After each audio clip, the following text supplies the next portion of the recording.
Hello guys, അപ്പോൾ ഇന്നത്തെ എൻ്റെ വീഡിയോ എന്ന് പറയുന്നത് അമൃതം പൊടി വെച്ചിട്ടുള്ള റെസിപ്പിയാണ് കേട്ടോ. ഇതുപോലെ ഉണ്ടാക്കുന്നത് ഞാൻ മുമ്പ് എൻ്റെ ചാനലിൽ ഇട്ടിട്ടുണ്ടായിരുന്നു. ഇത് വേറെ രീതിയിലാണ്. അപ്പോൾ ഞാൻ പൊടി അരിച്ചെടുത്തിട്ടുണ്ട്.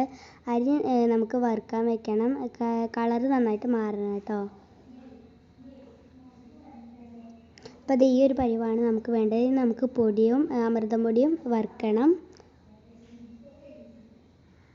അപ്പോൾ അതും വറുത്തിട്ടുണ്ട്. ഇനി നമുക്ക് ഫ്ലെയിം ഓഫ് ചെയ്യാം. നമുക്ക് തേങ്ങയും ചിരകണം. അതുപോലെ തന്നെ ശർക്കരപ്പാനി ഉണ്ടാക്കണം കേട്ടോ.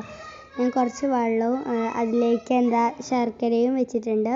പിന്നെ നമ്മളിത് തേങ്ങ ചിരകി വെച്ചിട്ടുണ്ട്. ഇനി നമുക്ക് നമ്മുടെ അരിമണി നമ്മൾ വറുത്തില്ല, അത് നമുക്കൊന്ന് പൊടിച്ചെടുക്കുക. അതൊരു പാത്രത്തിലേക്ക് മാറ്റാം. എന്നിട്ട് നമ്മുടെ അമൃതം പൊടി വറുത്ത് വെച്ചത് അതിലേക്ക് ഇടാം. അതുപോലെ തന്നെ ശർക്കരപ്പാനി ഒഴിച്ചു കൊടുക്കുക. നമ്മളെ തേങ്ങയും അരച്ച് വെച്ചത് നമുക്കൊന്ന് അതിലേക്ക് ഇട്ട് കൊടുക്കാം. നന്നായിട്ടൊന്ന് മിക്സ് ചെയ്യാം.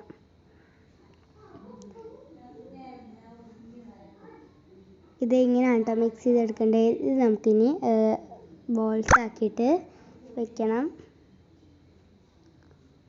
ഇങ്ങനെ ബോൾസ് ആക്കി വെച്ച് കഴിഞ്ഞാൽ ഇതാണ് കേട്ടോ നമ്മുടെ ഇന്നത്തെ റെസിപ്പി.